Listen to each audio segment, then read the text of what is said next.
All right. What's up, everybody? Welcome back to Rant Roller Sports. I'm in recovery right now from the thing that's going on. So I'm going to talk as long as I can, as long as my voice and my wind permits.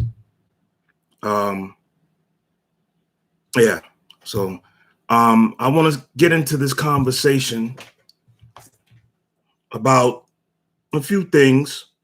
It's been a hot button week of social issues, especially in sports. And as you can see by the title of this live, I'm going to speak about John Gruden and his supposedly inflammatory emails. I'm going to speak about Kyrie Irvin and his vaccination decision.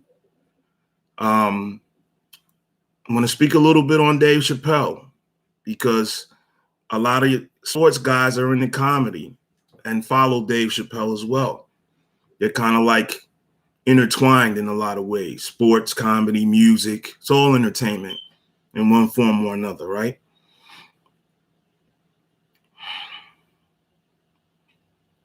I just had a good conversation with a brother of mine, good friend of mine, over 20-something years.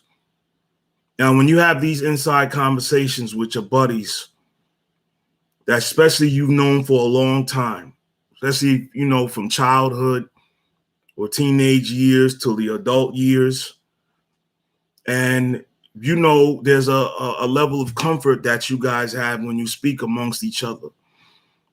And you will say certain things to each other in jest and sometimes not. But you will say what comes to your heart 99% of the time to your best friends that you're not going to go out and broadcast those conversations. And I definitely couldn't have broadcast those conversations on this platform, as sensitive as YouTube has become. I just want to say this about John Gruden. I liked him as a commentator on ESPN and Monday Night Football. I thought he did a great job. And they needed a kick in the pants because after that whole original Monday Night Football crew broke up. I didn't think there was going to be anybody to top that. And Gruden came in there with Mike Tirico, and they were pretty good. Obviously, he's a pretty good football coach, right? Now, obviously, just by listening to him, you know where he comes from, the South, that whole good old boy system. But I didn't read too much into that. If I'm figuring if he's coaching, thousands of black players in his career from college to the pros. All right, what's going on? Al, what's up? Obviously, he you just broke up my train of thought for a second. What's up, brother? But yeah, what I'm getting to the point with John Gruden is this. Me, as a quote unquote African-American black man, whatever you want to call me, right? You can see what I am on the screen. Am I offended by John Gruden's rhetoric and emails? Absolutely not. First of all, they were private. They were private emails to one of his best buddies, business partners, so on and so forth. And actually, some of that stuff that he talks about is barbershop conversation. Now, in the barbershop, anything goes. You could talk about anything. Oh, yeah? Okay. How old is Gruden? Is in the early 50s, Al? But these are barbershop conversations. I don't have a problem with it. In fact, some of it, I'm not privy to all the emails, but some of the stuff that they've released so far, I'm in agreement with. Oh, okay. Okay. Yeah, he's almost 60. Do I believe John Gruden is a racist? No. No, I do not. Just because you say certain things out of your mouth when you're angry or on jest, when making a joke, that does not define you as a human being. I know that because of the backroom conversations we have with my buddies and how we speak about things. If you heard some of the conversations, you will call us everything under the sun. You'd say we're misogynists. You would say we're racist. You would say we're sexist. We're homophobes. All of that, all of it, because we don't agree with mainstream society and what they're trying to push on us right now. And I agree with John Gruden, that whole fiasco of Michael Sam, trying to push Michael Sam, the gay NFL player. Well, he barely was an NFL player. I think he lasted a couple months, if that. But he was a good player, but he was never projected to be a legitimate NFL player. He was going to get drafted somewhere around the 7th or 8th round. You make it to training camp. They cut down from like a 80-man roster down to 54 right before the kickoff of the season. And he was going to be cut. He was going to be cut. So Michael Sam was paraded around on ESPN, and I was offended by this because I had a ritual with my two sons where we would get up right before I take them off to the school bus in the morning, and we watch Sports Center together. That was a thing me and my sons did together. They'd be looking for the basketball highlights. I'd be watching everything else. And here they was parading Michael Sam around 6:30 in the morning while school children could be watching, kissing his gay lover in a library with a goddamn cardigan sweater on. They tried to make him look studious, and it was just a big sham. I almost stopped watching ESPN. At that point, I said, if they keep parading this guy around and I have to explain to my two sons why he's kissing another man, I'm done with ESPN. So I'm in agreement with some of the things Gruden said, as well as trying to push women into men's athletics as far as coaches, because it is going to hit the fan. You are going to have a young, sexy, hot coach who's probably going to be around 29, 30, and she's going to be in a locker room full of men. And then what's going to happen? Life is going to happen. Life is going to happen. That's what's going to happen. And then that's going to open up a whole nother ball of wax. But they keep pushing. They keep trying to blur the genders. They keep trying to blur, just like I did the video on the transgender MMA fighter. Some of these political groups are hijacking culture, and they're hijacking reality. John Gruden, to me, can say whatever he want to say to his friends. He didn't get on ESPN and say those things. He didn't get on Instagram or anything and go on a rant like I'm doing now and say these things. I've said worse than what John Gruden said in some of those emails that I saw. I've said worse. I've said many ignorant things out of my mouth that I've changed course on, or have kind of like tried to get a better understanding. But to just condemn people for speaking their mind, I'm against that. Even if this person is quote unquote speaking against my quote unquote race or whatever. The bottom line is this: are you for free speech or you're not? You can't put it in a box and say, okay, yes, it's okay for this, but it's not okay for that. I'm for free speech. I'm the type of guy that will laugh at a Klan rally. I don't get offended by the Ku Klux Klan. I like to hear what they got to say so I can laugh because I find it funny. Because I know they don't know me.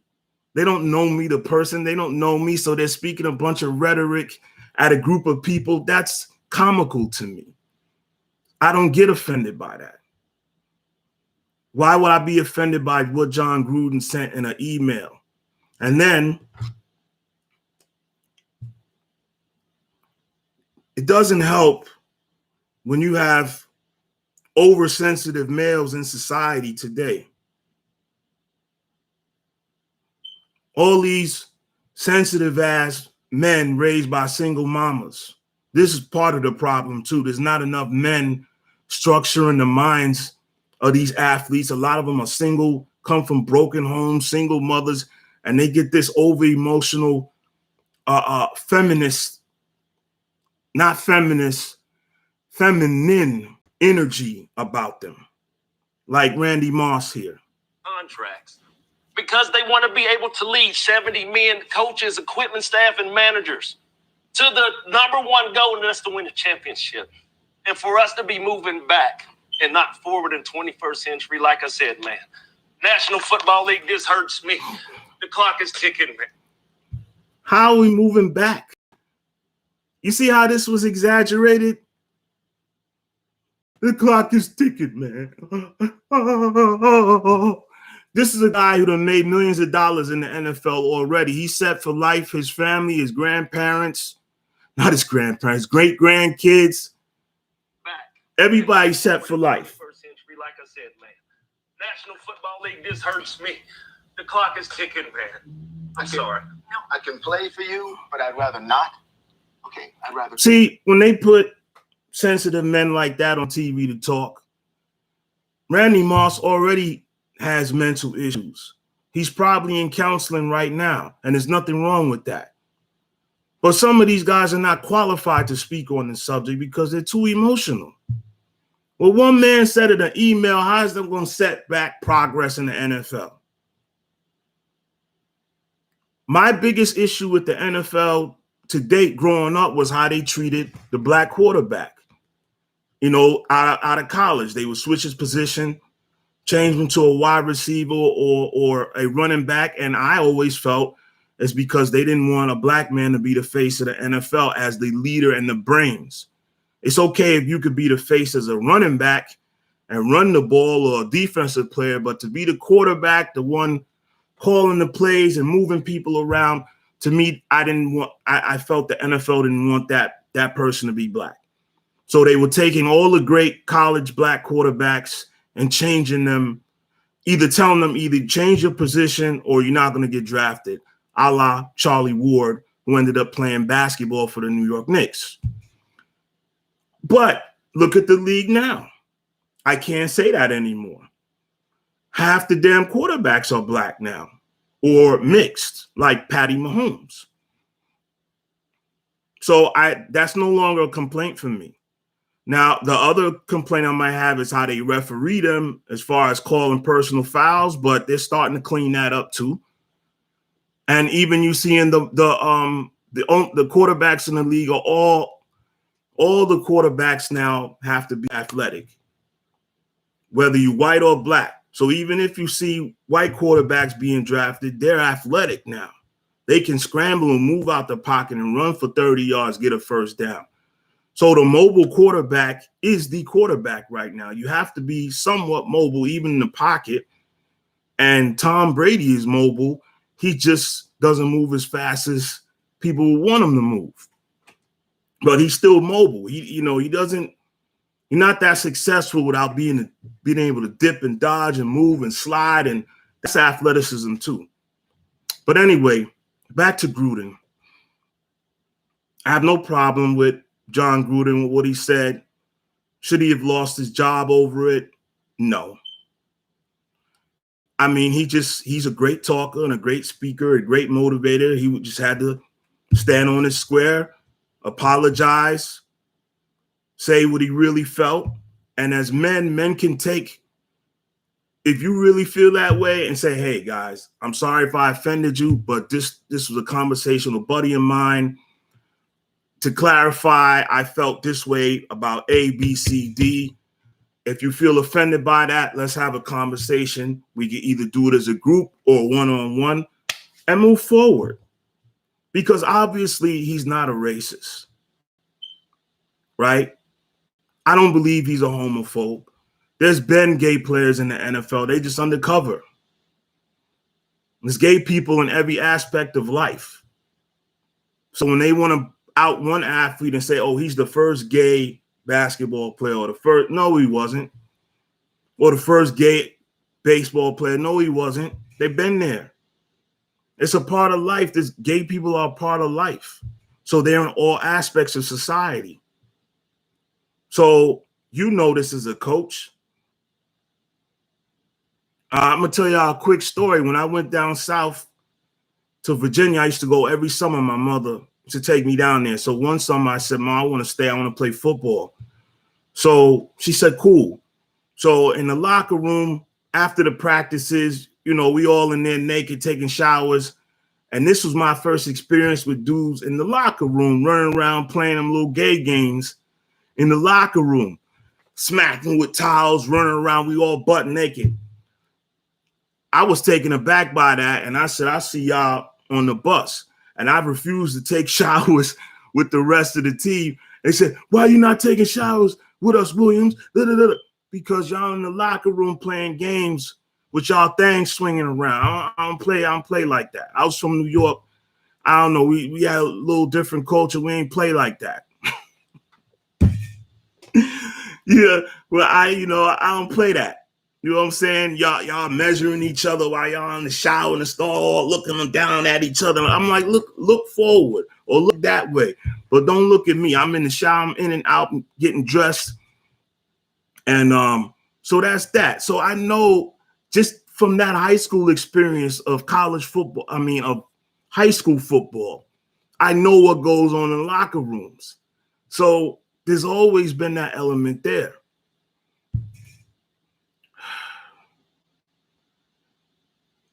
Will he get another job, Gruden? Probably. Probably college, or might even be high school if he wants to coach again. Who knows? But once again, people like Stephen A. Smith and Shannon Sharp don't represent all black men. They're always up in arms about every goddamn thing. They're offended by every goddamn thing. You know, which leads me to Kyrie Irvin. And everybody's up in arms why he's not taking the vaccine. Oh, he's not asked to join. He had an agreement, or at least not an agreement. He had an understanding with the team that he would have been allowed to play unvaccinated. And then these mandates came down after the fact. And he stood on his square saying he's not taking the vaccine. And everybody's all up in arms.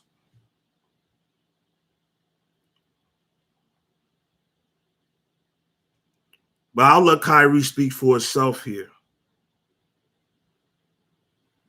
Hey, I'm Kiki Hernandez of the Boston Red Sox. This is my first year in a new city, so I like to go around and explore. I'll let Kyrie speak for himself. I'll show a little small snippet.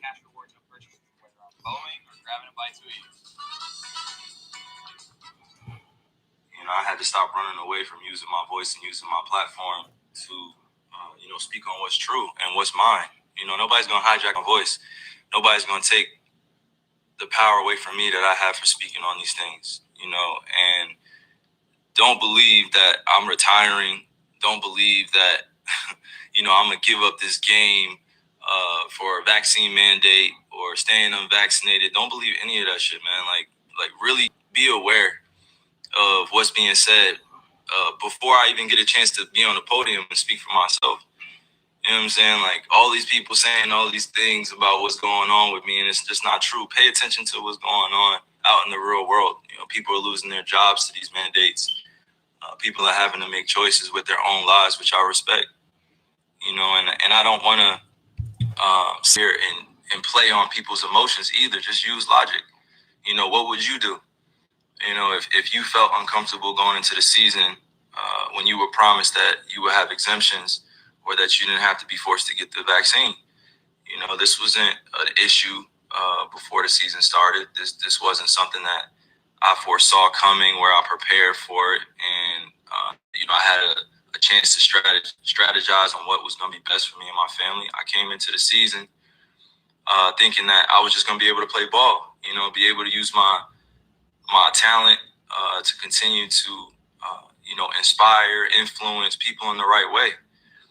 You know, like putting this on me is just like, why are you putting it on? You know, like this is not part of, you know, what's going on in conversations with scientists, physicians, doctors. I'm just a hooper, right? Like I'm just a person who's being utilized as an example. For some odd reason, you know, people love to have my name in the mix of just some BS. Like, just hearing the way people speak you know, with so much conviction about what I should be doing in my life and what, you know, my teammates should be feeling about me, what the organization be feeling about me. He talking about Big Mouth Stephen A. Smith and Big Mouth Shannon Sharp for the most part. Stephen A. Smith, people like him think they speak for all people that look like me and all men that look like me. They do not. They are feminine men. I don't care. Shannon got all the muscles and all that. He still was raised by women, and you can tell that. He gets off the rocker, excited, overly excited about everything, overly offended. It's some of that entertainment. I'm sure it is. But part of that is his natural personality. He's just effeminate. So is Stephen A. Smith. He damn near switches on TV sitting down in his chair. And some of you older people will know what I'm talking about when I say Stephen A. Smith be damn near switching in his fucking chair. And he's a West Indian too. He got that kind of pompous West Indian woman attitude. Anybody that been around West Indian women know what I'm talking about. Always sucking their damn teeth. That's Stephen A. Smith. That's the only thing he doesn't do on air, is sit up there and suck his teeth like a woman from Trinidad or Jamaica or something. But yeah, he doesn't represent all of us. Kyrie was informed that he didn't have to be vaccinated to start the season. They switched up on him. And now they're putting him in a pickle and using his name to be, you know, as the anti-vaxxer and making this whole political thing. I'm getting over it myself, right? I'm unvaccinated. I've done a lot of research myself. Most of these people that are arguing on TV, they haven't done no damn research. They're lying. They only go on by what their doctor tells them, or if they know somebody who's a doctor, what they're telling them. And all the doctors are getting their information from the same pipeline too. Okay, the same erroneous pipeline. So anyway, you know, that's, you know, I don't really have too much more to say on Kyrie Irvin, except that I hope it works out for him. I hope he ends up playing. But this thing has to be uniform across the board. In Texas, there is no mandate. The governor of Texas banned a vaccine mandate. So we have an issue here in the states of different states doing different things. So what you're going to have is you're going to have people moving. People are not going to want to deal with one state's BS. They're going to move to another. Like if I have to, I'll move to Texas. It seems like that's one of the few states left that honors your actual rights. You know, because them people in Texas fight for their rights, good, bad, or indifferent. And like I said, I'm going to go on for as long as I can talk. Bear with me a little bit. I already feel myself sweating.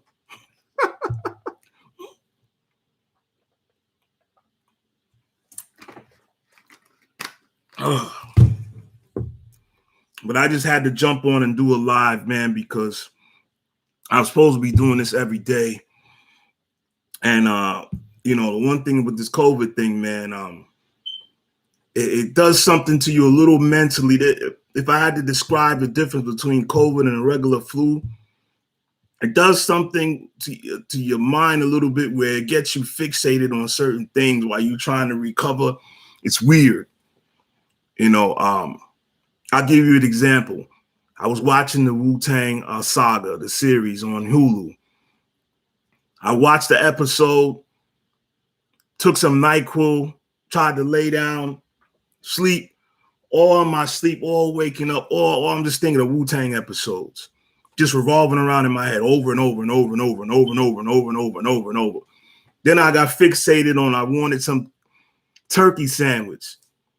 And for 2 days in a row, my head was turning around on this turkey sandwich. Now, of course, I wanted it from a dirty New York deli with a dirty grill that I can't find where I currently live at. So I had this thought turning around. Damn near 3 days. I want this sandwich. So finally, I got up and went and bought all the ingredients after my 10 days, of course. So I'm not, can't pass it on to nobody, right? After 10 days. And I got the ingredients and made the damn sandwich myself. And then, only then, did the thought stop. So this is a weird thing. Most of it is in my stomach. For those who might be watching this who've never experienced it, the virus is in my stomach. It just, the fatigue, the shortness of breath when I'm speaking, that was a real thing. The fatigue, definitely. Hot and cold flashes. For me, was mostly cold. What else? But other than that, I've been worse than this. I've had a worse flu than this years ago. Would I still want anybody to go through it? No. But this is some funny style stuff going on, man. You mean to tell me I gotta have a card showing I took a shot for a flu? And y'all looking at me. Y'all can see I am not on my deathbed. I'm in day 11 now, day 10 or day 11 now, something like that. I'm not on my deathbed. You can work through it. Plenty of liquids, lemon juice, whatever you do.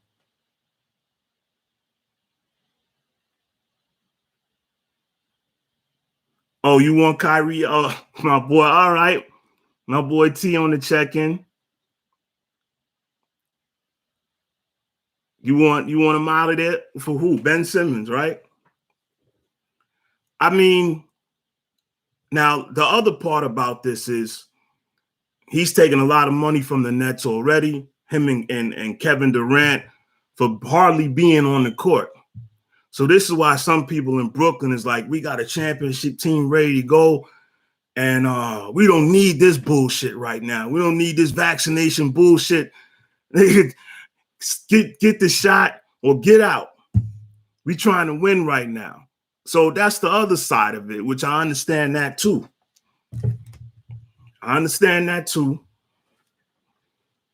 It's a trying time for the Brooklyn Nets right now. If they can get Ben Simmons, that would be a good deal. And that would be about the best deal that Philly could get in return for Ben Simmons as well. And also, too, before I lose my speaking voice, I'm going to touch on the Chapelle special. I know this is a sports channel, but ride it with me. Was I offended by anything? That's the business side.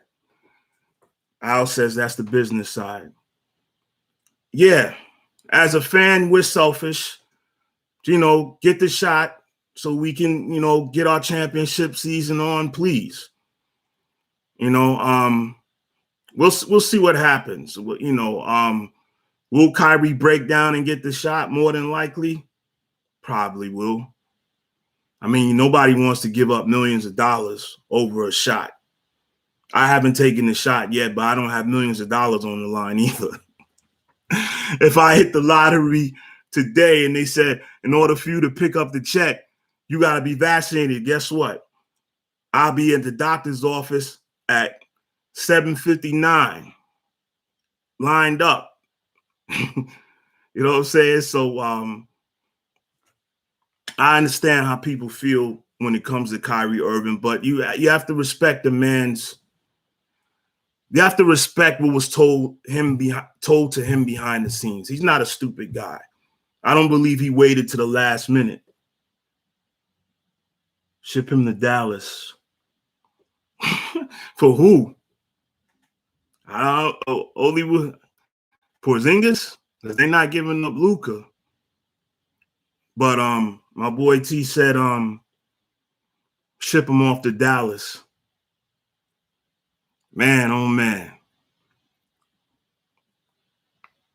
But yeah, you know, and I want to tie all of this into me watching the Dave Chapelle special too. Over the last couple of days, and watching some people try to cancel him, this whole cancel culture nonsense. You know, we've lost our way socially in this country. You know, all you got to do is sit down and watch regular mainstream television. Just watch a channel outside of what you normally would watch. Like, sometime I'll sit down with my wife and watch the Lifetime channel. You already know what you're going to see on that channel. And all you got to do is watch the commercials to see how they're trying to program you in every aspect of life and how they're even trying to change the language. Like, I was joking with my boy on the phone the other day. I was like, imagine you walked in a room and someone introduced you as, oh, yeah, that's so-and-so, and that's his partner. Partner? What do you mean partner? You mean his girl? His wife? No, that's his partner. I said I would think that you was gay. And you see how now they're changing the language. They're trying to change the language and force people into a certain way of thinking and keep pushing it on them and pushing and pushing.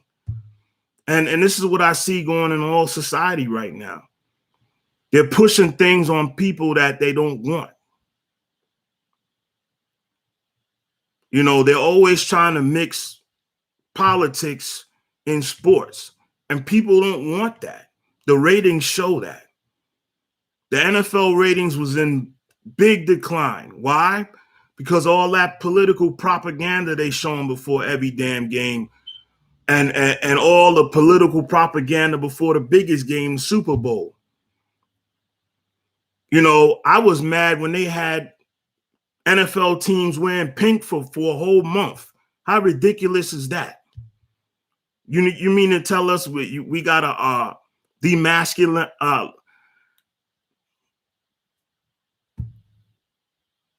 make our guys look like sissies running up and down the field with pink rags on and all of that to support breast cancer? I don't think that was necessary, but that's politics.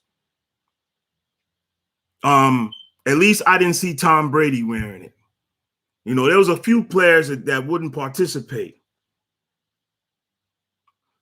Yeah, I mean, how many men stood up there and was like, oh, yeah, way to go. Breast cancer awareness month. We want to sit here and watch all these guys run around in pink tights.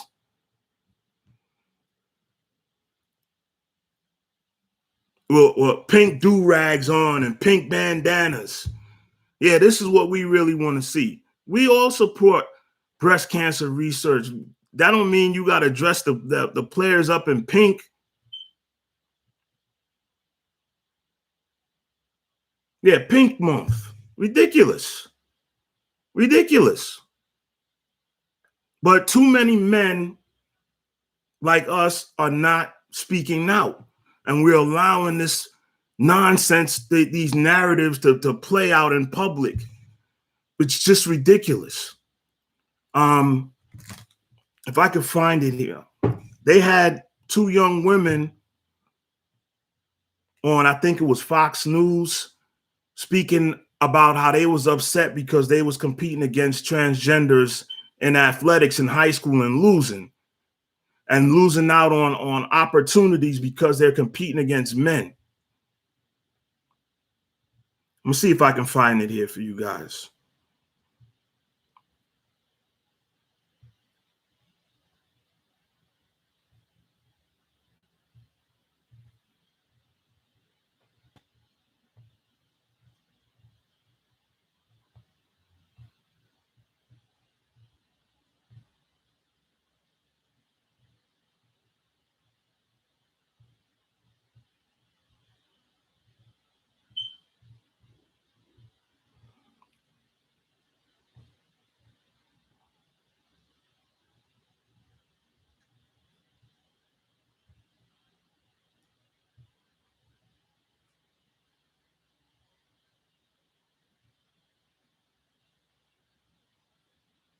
Here's an article right here, USA Today. Why I believe I shouldn't be competing with transgender athletes.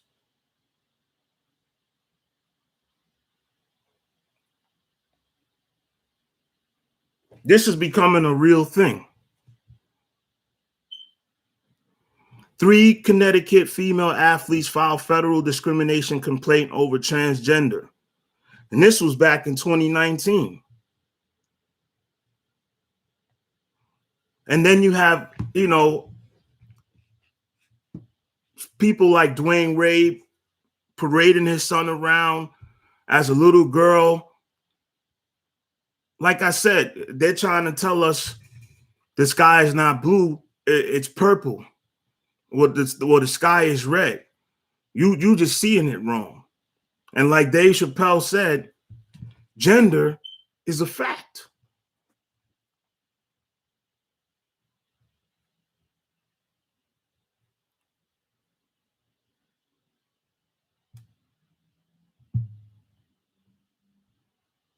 But you guys let me know in the comment section. I'm gonna come back later today. That's all I want to talk for right now. I got a little quiet time in here, so I went live. I'll be back at another part of the day. I'll have some more to say about the subject. But yeah, the main thing of this live was nobody cares about what John Gruden has to say on private emails. That doesn't alter my life, any other black person's life, any gay person's life, any woman's life, anybody that he might have offended. Get over it. Get over it. People say worse things. We all talk smack. We all talk shit. We don't always mean all the shit we say, especially joking. That's ridiculous. Give the man a break. And stop putting the camera on all these crying ass Negroes like Shannon Sharp, Randy Moss, Stephen A. Smith, that are over damn sensitive anyway. Mama's boys. And they can't be trusted.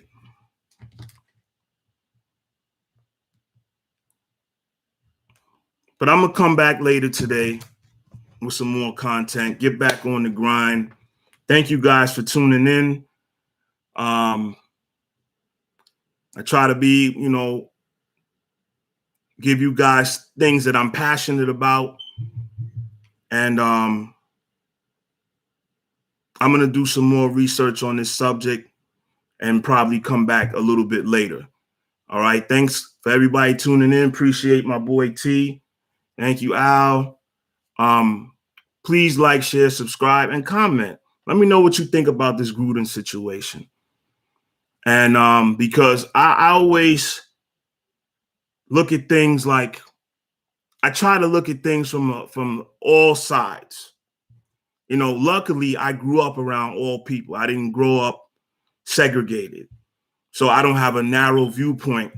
And if I put myself in the shoes of a white person, say I'm a 40-year-old white person that have never done nothing to nobody.